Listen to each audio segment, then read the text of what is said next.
নমস্কার, মৌসুমি মিনি ব্লগে তোমাদের স্বাগত।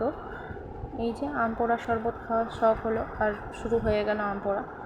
দুটো আম আমি পুড়তে 10 মিনিট করে সময় লেগেছে। 10 মিনিটের মধ্যে আমটা পোড়া হয়ে গেছে। যে দুটো আম দেখতে পাচ্ছ, আমটা এবারে নিয়ে এসে ওপরের যে পোড়া অংশটা ছাড়িয়ে নিচ্ছি। নিয়ে ফ্রিজ থেকে ঠান্ডা জলে নিয়েছিলাম, ঠান্ডা জলটা দিলাম, দিয়ে চটকে নিয়ে তার পুদিনা পাতা, জলজিরা 2 প্যাকেট আর নর্মাল নুন 1 চামচ, বিট নুন 1 চামচ, আর লঙ্কাটাকে বেশ করে হাতে করে মুলে নিয়ে দিয়ে দিলাম, কাঁচা লঙ্কা পুড়িয়েছিলাম।